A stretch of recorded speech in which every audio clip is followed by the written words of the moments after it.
Bogus bundle budget ಅನ್ನ ನೀಡಿದ್ದಾರೆ. ಇದು ಬೋಗಸ್ ಬಂಡಲ್ ಬಜೆಟ್.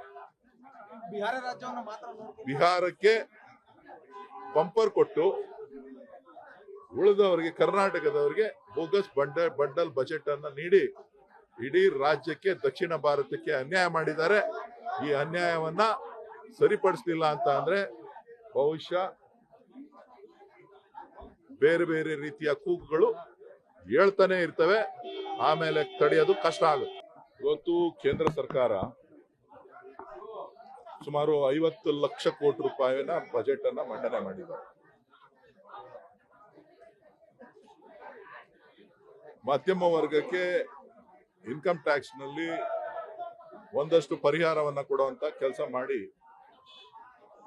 ಉಳಿದಂತವ್ರಿಗೆ ರೈತರಿಗೆ, ಮಹಿಳೆಯರಿಗೆ ಮತ್ತು ಯುವಕರಿಗೆ ಮತ್ತು ದಲಿತರಿಗೆ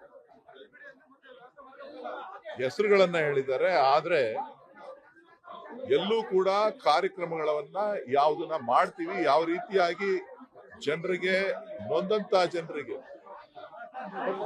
ಅನುಕೂಲ ಮಾಡ್ತೀವಿ ಅಂತ ಹೇಳಿ ಎಲ್ಲೂ ಕೂಡ ಪ್ರಸ್ತಾಪ ಮಾಡಿಲ್ಲ.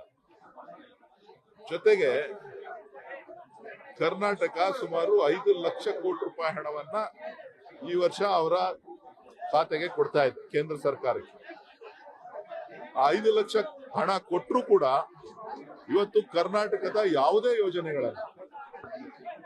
ಯೋಜನೆಗಳನ್ನ ಅವರು ಅನುಮೋದನೆ ಕೊಟ್ಟಿಲ್ಲ.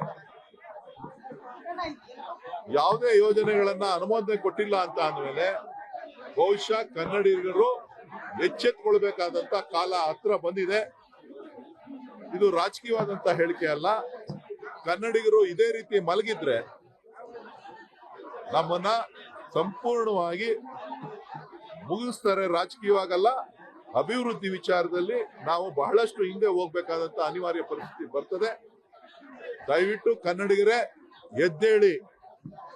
ನೀವು ಎದ್ದೇಳಲಿಲ್ಲ ಅಂತ ಅಂದ್ರೆ ಕರ್ನಾಟಕಕ್ಕೆ ನಿಮ್ಮ ಮಕ್ಕಳನ್ನ ಬೇರೆಯವರು ಆಳುವಂತ ಪರಿಸ್ಥಿತಿ, ನೀವು ಬೇರೆಯವರ ಹತ್ರ ಕೂಲಿ ಮಾಡಬೇಕಾದಂತ ಪರಿಸ್ಥಿತಿ ನಿರ್ಮಾಣ ಆಗ್ತದೆ.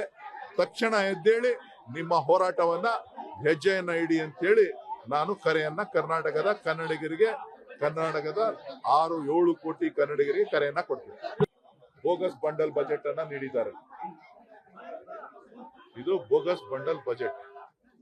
ಬಿಹಾರ ರಾಜ್ಯವನ್ನು ಮಾತ್ರ ಬಿಹಾರಕ್ಕೆ ಬಂಪರ್ ಕೊಟ್ಟು ಉಳಿದವರಿಗೆ, ಕರ್ನಾಟಕದವರಿಗೆ ಬೋಗಸ್ ಬಂಡಲ್ ಬಜೆಟ್ ಅನ್ನ ನೀಡಿ ಇಡೀ ರಾಜ್ಯಕ್ಕೆ ದಕ್ಷಿಣ ಭಾರತಕ್ಕೆ ಅನ್ಯಾಯ ಮಾಡಿದ್ದಾರೆ.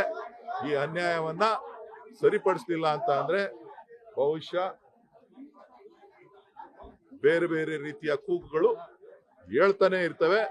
ಆಮೇಲೆ ತಡೆಯೋದು ಕಷ್ಟ ಆಗುತ್ತೆ.